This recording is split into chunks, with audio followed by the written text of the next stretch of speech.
முதுகெலும்புள்ள தைரியமான எதிர்த்து நின்று போராடக்கூடிய தலைவர்கள் மம்தா பானர்ஜி மாதிரி நிறைய பேர் இல்லைங்கிறதா நிதர்சனமான உண்மை. Bihar electoral roll, star electoral ரோல்ல உங்க பேருனா நீங்க தமிழ்நாட்டில் சேர்ந்துக்கலாம்.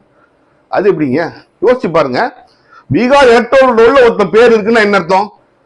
இப்போ நடந்து முடிந்த பீகார் சட்டமன்ற தேர்தலில் வாக்களிக்க உரிமை உள்ள ஒருத்தன் அப்படின்னு அர்த்தம். இதுவரைக்கும் கொடுத்ததில்ல. இப்படி பீகார் வாக்காளர் பட்டியல இருந்து எத்தனை பேர் தமிழ்நாட்டில் சேர்ந்திருக்கோம் வெளிப்படைத்தன்மை கிடையாது.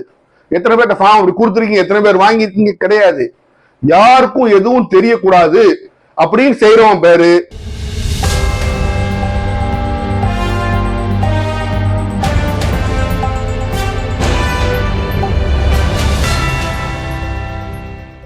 ஹலோ ஃப்ரெண்ட்ஸ், வெல்கம் டு உண்மையும் பொய்மையும்.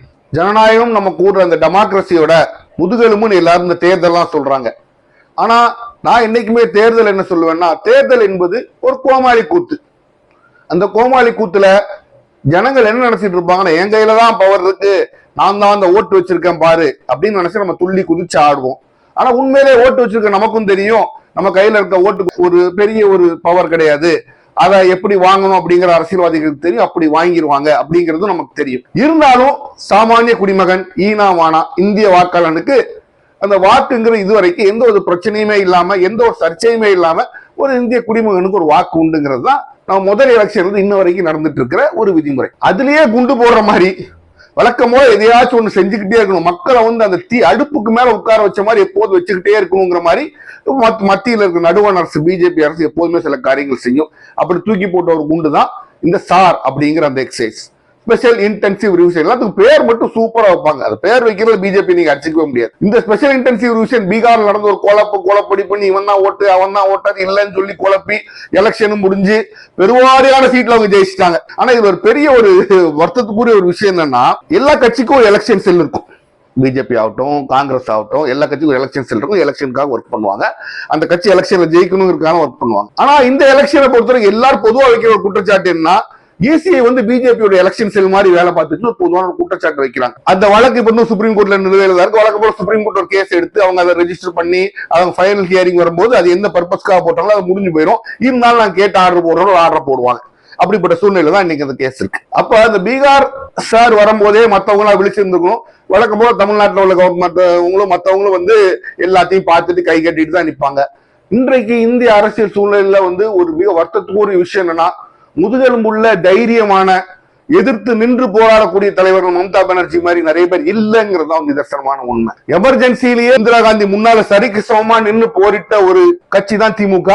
அது தலைவர் தான் கலைஞர் கருணாநிதி. இந்த அரசியல் ஸ்பெக்ட்ரம் பிடிக்கல, அது வேற விஷயம். எமர்ஜென்சி சமயத்துல இந்திரா காந்தி எதிர்த்து மிகப்பெரிய தலைவர்கள் ஒருத்தர் கலைஞர் கருணாநிதிங்கிறதா வரலாறு. ஏன்னா அந்த சமயத்துல எல்லா பெரிய தலைவர்களும் நிறைய பேர் தமிழ்நாட்டில் ஒளிஞ்சிருந்தாங்க. அப்படிங்கிற அளவுக்கு எதிர்த்து நின்ற ஒரு தலைவர் கலைஞர் கருணாநிதி. இந்திரா காந்தி எதிர்த்து நிக்கிறது இப்ப இருக்க மோடி எதிர்த்து நிக்கிறதோட மிகப்பெரிய விஷயம். அதை செஞ்சாங்க. ஆனா இன்றைக்கு எதிர்த்து நிக்கிற அந்த தைரியம் அந்த முதுகெலும் இன்றைய தலைவர்களுக்கு இல்லைங்கிறது தான் இந்த ஸ்டார் எக்ஸசைஸ் காமிச்சிருக்கு. சும்மா அல்வா மாதிரி ஈஸியா தான் நினைச்சதெல்லாம் ஈஸி செஞ்சுட்டு போகுது. ஜனநாயகத்தில் நம்மளை ரெப்ரசென்ட் பண்ற கட்சிகள் சும்மா நின்று வேடிக்கை பார்த்துட்டு இருக்காங்கன்னு அர்த்தம் தான். சரி, இந்த பீகார் முடிஞ்சு இப்ப தமிழ்நாட்டுல சார் தொடங்கிருச்சு. உங்களுக்கும் தெரியும், அந்த சார் படிவங்களை கூட திருப்பி வாங்கவும் ஆரம்பிச்சுட்டாங்க. டிசம்பர் 11 வரைக்கும் லாஸ்ட் டேட் எக்ஸ்டெண்ட் பண்ணிருக்காங்க. இது ஒரு கான்ட்ரவர்சியலான ஒரு விஷயம். மக்களை பெரிதும் பாதிக்கக்கூடிய ஒரு விஷயத்தை மறைமுகமா ஆளும் மத்திய பிஜேபி அரசு இசி மூலமா பண்ணிருக்கு. Election commission of India constitution பாடினாலும் இவ்வளவு கேவலமா நடக்க முடியுமாங்கிற அளவுக்கு நிறைய விஷயங்கள்ல பண்ணிருக்கு.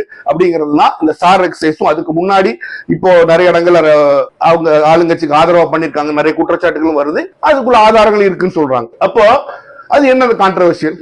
உங்களுக்கு தெரியும், 12 டாக்குமெண்ட்ஸ் முதல்ல கொடுத்திருந்தாங்க. இந்த சார்ல உங்க வாக்காளர் சேர்க்கணும்னா 12 டாக்குமெண்ட்ஸ் கொடுத்தாங்க. அதுல 13வது சூப்பர் டாக்குமெண்ட் சேர்த்திருக்காங்க. உலகத்துல எங்கேயுமே இருக்காது. Bihar electoral roll, star electoral ரோல்ல உங்க பேருனா நீங்க தமிழ்நாட்டில் சேர்ந்துக்கலாம். அது எப்படிங்க? யோசிச்சு பாருங்க.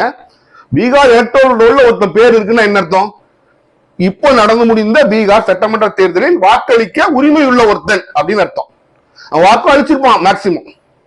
அப்படிப்பட்ட நபர் தமிழ்நாட்டு எலெக்ஷன்ல வாக்களிக்கலாம் அப்படின்னா அது என்ன அர்த்தம்? எனக்கு புரியல. கேலி கூத்தா இல்லையா? விழுந்து சிரிக்கிற அளவுக்கு இருக்கு. ஆனா சிரிக்கக்கூடிய விஷயம் இல்ல, சிந்திக்கக்கூடிய விஷயம். இதுக்கு பின்னால இருக்க சினிஸ்டர் டிசைன் வாங்க மக்களை பாதிக்கக்கூடிய ஒரு தவறான ஒரு கெட்ட எண்ணத்தை நீங்க நல்லா புரிஞ்சுக்கணும். எப்படி நவம்பர்ல எலெக்ஷன் முடிஞ்சிருக்கு, அந்த எலெக்ஷன்ல ஒருத்தர் ஓட்டு போட்டுட்டு இங்க வந்து என்ன சொல்லுவோம், நான் இங்கதான் பெர்மனன்ட் சிட்டிசனா இருக்க போறேன், அப்ப எனக்கு இங்க ஓட்டு கொடுங்கன்னு கேட்கணுமா? என்ன நடக்க போகும்னு நான் சொல்லுவேன் உங்களுக்கு, நல்ல நோட் பண்ணி வச்சுக்கோங்க. அங்க ஒரு ஓட்டு போட்டு வந்திருப்பாரு பிஜேபிக்கு, இங்க வந்து நான் இங்க தமிழ்நாட்டுல தான் நான் இத்தனை வருஷமா நான் இருக்க போறேன், பெர்மனன்ட் ரெசிடென்டா இருக்க போறேன், பாருங்க பீகார்ல கூட பேர் கொடுத்துட்டேன் அப்படின்னு. பீகார் எலக்டோரல் ரோல்ல பேர் வந்தா என்ன அர்த்தம்? சாதாரணமா ஒரு அறிவில்லாத ஒரு மனிதனா அவங்ககிட்ட கேட்கிறேன், பீகார் எலக்டோரல் ரோல்ல என் பேர் வந்துட்டா என்ன அர்த்தம்? நான் பீகார்ல பெர்மனண்டா இருக்கிறேன், எனக்கு அங்க வாக்குரிமை கொடுத்துட்டாங்கன்னு அர்த்தம். பீகார்ல டெம்பரரியா இருக்கணும், நீங்க அங்க இல்லைன்னு சொல்லி நிறைய பேர் போட்டு எடுத்துட்டீங்களா? பீகார்ல நான் பெர்மனண்டாக இருக்கிறேன், எனக்கு அங்க வாக்கு இருக்குன்னு காமிக்கிறீங்க. அப்போ அப்படிப்பட்ட ஒரு நபர் எப்படி டிசம்பர்ல தமிழ்நாட்டுல பெர்மனண்டா வாக்குரிமை கொடுக்க போறேன்னு சொல்றது? கேவலமா இல்ல? வெக்கக்கேடா இல்ல? நகைப்புக்குரியதா இல்ல? ஆனா நீங்க துணிகரமா அதை செய்றீங்க. எப்படி செய்றீங்க?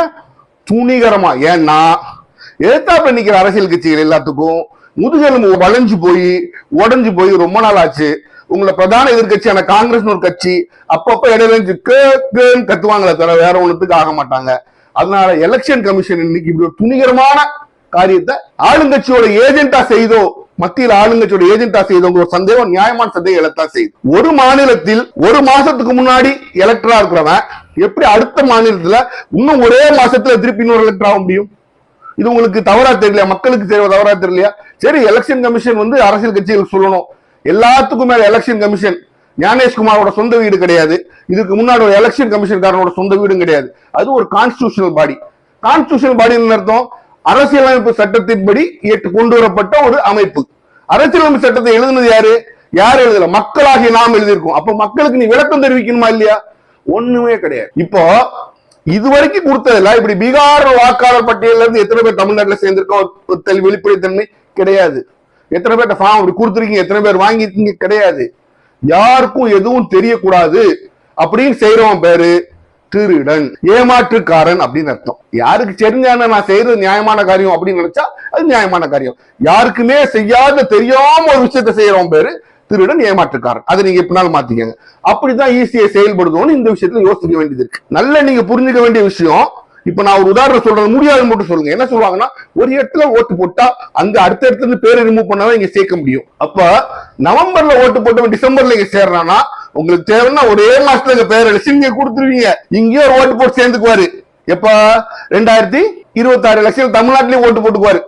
திருப்பி நேரா முடிஞ்ச உடனே இன்னும் 2 வருஷம் கழிச்சு நீங்க நல்லா புரிஞ்சுக்கணும், பாராளுமன்ற எலெக்ஷன் 7 பேஸ் 8 பேஸ் தான் நடக்கும் 2029.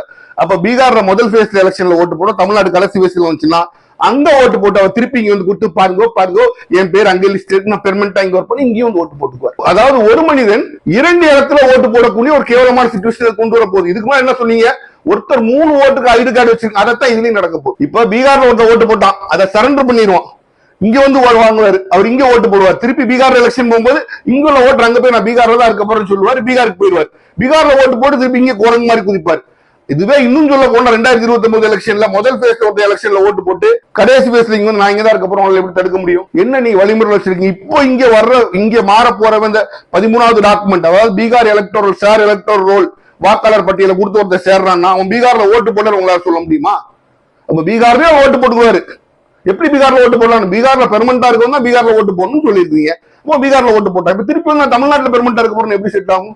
ஆனா செட் ஆகும் உங்களுக்கு எல்லாமே. திருச்சூர்ல நீங்க இப்படித்தான் எலெக்ஷன்ல திருச்சூர்ல ஜெயிச்சீங்கன்னு உங்க கட்சிக்காரரே சொல்றாரு. உங்களுக்கு அங்க உள்ள மக்களோட வாக்கு கிடைக்காதுன்னு உங்களுக்கு தெரிஞ்சு போச்சு. அப்ப உங்களுக்கு எங்க வாக்கு இருக்குதோ அவங்க எல்லாம் தூக்கிட்டு வந்து போட்டு வாக்காளர் பட்டியல சேர்த்து நீங்க ஜெயிக்கிறது உங்களோட ட்ரெண்ட். ஆனா எனக்கு என்ன வருத்தம், அது எதிர்க்கக்கூடிய திறமையான கட்சிகள் நம்மகிட்ட இல்லையேன்னு ஒரு வருத்தம். இப்ப இந்த மக்கள்கிட்ட தான் நான் பேச முடியும், அரசியல் கட்சிகள்கிட்ட பேசி வேஸ்ட். அவங்களுக்கு எல்லாம் தெரியும், தெரிஞ்சாலும் அவங்க ஆதாயங்களுக்காக முதுகெலும்பு இல்லாதவர்களால் நாம் இன்றைக்குமே எனக்கு இந்திய அரசியல் கட்சிகள் நிறைஞ்சிருக்கிறாங்க. மம்தா பானர்ஜியை தவிர அத்தனை பேரும் முதுகெலும்பு இல்லாத பசங்களால் நிறைஞ்சிருக்கிறதுனால இன்னைக்கு எந்த ரிலீஃபும் அரசியல் கட்சிகள்கிட்ட நீங்க எதிர்பார்க்க முடியாது. மக்களாக நாம யோசிக்கணும். நம்ம ஒரு மாநிலத்தின் அங்கமா இருக்கோம். ஒவ்வொரு மாநிலத்துக்கும் ஒரு கலாச்சாரம் இருக்கு. பீகாருக்குள்ள கலாச்சாரம் தமிழகத்துக்குள்ள கலாச்சாரம். பீகார்ல பீகார் கலாச்சாரம் இருக்கட்டும், நான் போற்றுவோம் கொண்டாடுவோம். ஆனா தமிழ்நாட்டில் கொண்டு வந்து இந்த கலாச்சாரத்தை இங்க ஃபாலோ பண்ணணும்னு சொல்றது இம்போசிஷன், ஒரு கேவலமான ஒரு புத்தி. அது மாதிரி தமிழ்நாட்டில் ஒரு கலாச்சாரம் இருக்கு, தமிழ்நாட்டில் ஃபாலோ பண்ணுவோம் கொண்டாடுவோம், அதை பீகார்ல கொண்டு போய் திணிக்கிறது ஒரு கேவலமான புத்தி. இப்ப தமிழகத்தோட கலாச்சாரத்தை தமிழக மக்களுக்கு தான் தெரியும், இதை மாத்தணும். அதனால நமக்கு பிஜேபியை பிடிக்காது, அந்த கலாச்சாரத்துக்கு விரோதமான கட்சி நம்ம ஓட்டு போட மாட்டோம், நம்மளோட உரிமை. அப்ப அவங்களுக்கு யாரெல்லாம் ஓட்டு போடுவாங்க அவங்க எல்லாம் கொண்டு தள்ளிட்டு கேட்டா அவருக்கு எல்லாரும் இந்தியன் சிட்டிசன் தான், there is only one citizenship, யாரும் இல்லைன்னு சொல்லியே. அவங்க வரக்கூடாது போகக்கூடாதுன்னு சொல்லுவாங்க. அங்கேயும் ஓட்டு போடுவான், இங்கேயும் ஓட்டு போடுவாங்க இருக்கக்கூடாது. You cannot have the cake and also eat it too ஆங்கிலத்தை சொல்லுவாங்க. உனக்கு கேக்கும் வேணும், அதை சாப்பிடவும் வேணும் முடியாது. அவன் இங்க சூஸ் பண்ணிட்டு இங்க இருந்தாலும் மேல் இங்கதான் ஜென்மத்துக்கும் அவன் அங்க போக கூடாது. அந்த கேரண்டி இருக்கா? கிடையாது. அப்ப என்ன பண்றீங்க, உங்களோட குறுகிய அரசியல் ஆதாயத்துக்காக உங்களுக்கு யாரெல்லாம் வாக்காளர்களா இருப்பாங்களோன்னு உங்களுக்கு தெரிஞ்சவங்க எல்லாம் கொண்டு வேற ஸ்டேட்ல உங்களோட எலெக்ஷன் கமிஷன் துணையோட அங்க வாக்காளர்களாக்கி அவங்க அங்க வாக்கு போட வச்சு அந்த ஸ்டேட் மக்களோட மேண்டேட் சொல்லுவாங்க, அவங்களோட உரிமையை பறிச்சு நீங்க குறுக்கு வழியில் இங்கேயும் ஆட்சிக்கு வந்து உங்களுக்கு வேண்டப்பட்ட கட்சி ஆட்சிக்கு கொண்டு வந்து இங்க உள்ள ஜனநாயகத்தை நீங்க கெடுக்கிறீங்க. அதுதான் உண்மை. திருப்பி அங்க எலெக்ஷன் வரும்போது இங்க இருந்து வேற ஸ்டேட் இருந்து எல்லாம் மொத்தமா கொண்டு போய் இறக்கிட்டு உங்களுக்கு வேண்டப்பட்ட ஆளுக்கு நாங்க அந்த மாநிலத்துல தான் குடியிருக்கோம் அங்கேயும் வாக்கு வாங்குவீங்க. உங்க எலெக்ஷன் கமிஷன் அவங்களுக்கும் டக்கு டக்கு டக்கு நாங்க லிஸ்ட் பண்ணி டக்கு நியூ லிஸ்ட் கொடுக்கும். நடக்கான்னு சொல்லுங்க பாப்போம். இதெல்லாம் என்னன்னா 2029 எலெக்ஷனுக்குள்ள ஒத்திகை. இப்பவுமே அந்த ஒத்திகை வந்து நடுவண் அரசு பார்க்க ஆரம்பிச்சிருச்சு. நடுவண் அரசுல இருக்க பிஜேபி பார்க்க ஆரம்பிச்சிருச்சு. எத்தனை பேர் எங்க போறான் வர்றாங்கிறத நீங்க நல்லா பாருங்க. இதுல என்ன மிக வருத்தத்திற்குரிய ஒரு விஷயம் அப்படின்னா, இவ்வளவு வழக்குகள் ஃபைல் ஆகுது. நான் பார்த்தேன் என்னன்னா, இந்த வழக்குகள் வந்து சுப்ரீம் கோர்ட்ல எடுக்கிறாங்க. சுப்ரீம் கோர்ட் வழக்கம் போல ஒரு கேட்பாங்க, as final orders after so and so date, final hearing after so and so டேட்பாங்க. அந்த சமயத்தில் எலெக்ஷன் வந்துரும். இவங்க ஃபைனல் அதுக்கப்புறம் ஃபைனல் ஹியரிங் எல்லாம் எடுத்து போட்டு முடிக்கும் எலெக்ஷன் முடிஞ்சு போயிடும். எனக்கு ஒரு வருத்தமான விஷயம் என்னன்னா, இது ஒரு மிகப்பெரிய சேலஞ்ச். ஜனநாயகத்தின் தலைக்கு மேல கத்தி தொங்குது. இந்த சூழ்நிலையில நான் என்ன எதிர்பார்க்கிறேன் அப்படின்னா, யார் யாரெல்லாம கேஸ் போடக்கூடாது. Case should be filed by India's leading opposition கட்சி. இந்தியாவோட முதன்மையான பிரதான எதிர்கட்சியான காங்கிரஸ் தலைவர் ராகுல் காந்தி அவர்களே முன் வந்து ஒரு ஜனநாயக சிட்டிசனா அந்த கேஸை ஃபைல் பண்ணும். அப்பதான் சுப்ரீம் கோர்ட்லயும் ஒரு வெயிட் இருக்கும். நீங்க சும்மா எல்லாருமே என்ன உண்மை சொல்ற மதிக்க மாட்டாங்க. அவங்க மதிக்க மாட்டாங்க. எப்ப மதிப்பு வரும், சமமான நகர்த்த இருந்து ஒரு மதிப்பு வந்தாலும் அந்த போர் வந்தாலும் மதிப்பு இருக்கும். இன்னும் ஒண்ணுமே செய்ய மாட்டேங்கிறாரு. உங்க பேர்ல தனிப்பட்ட சிட்டிசனா சார சேலஞ்ச் பண்ணுங்க, பண்ணி அங்க போய் நின்று ஆர்கியூ பண்ணுங்க, அல்லது நில்லுங்க, கோர்ட்ல ஹியரிங் வரும்போது நீங்களும் போய் நில்லுங்க. ஏன் உங்களுக்கு அதோட பெரிய வேலை என்ன இருக்கு? அதை செய்ய மாட்டீங்க. அப்ப சுப்ரீம் கோர்ட் தள்ளி போட்டுட்டே தான் போகும். கடைசியா சுப்ரீம் கோர்ட் ஆர்டர் வரும்போது தமிழ்நாடு எலெக்ஷன் முடிஞ்சு போயிடும், கேரளா எலெக்ஷன் முடிஞ்சு போயிடும். சரி நம்ம அப்புறம் பார்க்கலாம் சொல்லிட்டு போயிருவாங்க. அப்போ இந்த 13வது ஷரத்து இருக்கு பாருங்க, இந்த ஷரத்து ஒரு மிக டேஞ்சரஸ் ஷரத்து. பீகார் எலக்டோரல் ரோல்ஸ்ல உள்ளவன் எப்படி வேற ஸ்டேட்ல ஓட்டு போடலாம்? மக்களே இது நீங்க தான் கேட்கணும். இது ஒரு தவறான ஒரு செயல் மட்டும் கிடையாது, ஒரு சினிஸ்டர் ஆங்கிலத்தை சொல்லுவாங்க, ஒரு படு பயங்கரமான ஒரு சதிகார செயல் தான் நம்ம சொல்ல முடியும். ஓட்டில்லாத ஒரு நபரை அங்கேயும் ஓட்டு போட வச்சு இங்கேயும் ஓட்டு போட வைக்கிற ஒரு கேவலமான ஜனநாயக விரோதமான செயல். இந்த 13வது டாக்குமெண்ட், அதாவது எலக்டோரல் ரோல்ஸ் ஆஃப் சார் பீகார்ல உள்ள சார் கணக்கெடுத்து முடிஞ்சதுக்கு அப்புறம் அந்த எலக்டோரல் ரூல்ஸ் இருக்கு, அந்த எலக்டோரல் ரூல்ஸ அல்லது பீகாரோட எலக்டோரல் ரூல்ஸ தமிழகத்திற்கு எடுத்துக்க கொள்ள கூடாது அப்படிங்கறது நம்மளோட முடிவு. அப்படி எடுத்துக்கொண்டால் என்றால் ஜனநாயக விரோதமான ஒரு செயலா இருக்கும். மக்களாகி நாம் தான் விழிப்படைய வேண்டும். இந்த ஸ்டார் ரிவிஷனில் பீகார் தேர்தல் பட்டியலில் உள்ள ஒரு நபர் இடம்பெற்றாலும் அது தேர்தலுக்கும் ஜனநாயகத்திற்கும் ஒரு விரோதமான செயலாக மட்டும் இல்லாமல் ஜனநாயகத்தை படுகொலி தோண்டி புதைக்கும் ஒரு செயலாகத்தான் இருக்கும் என்பதுதான் நம்மளுடைய முடிவு. மீண்டும் சந்திப்போம்.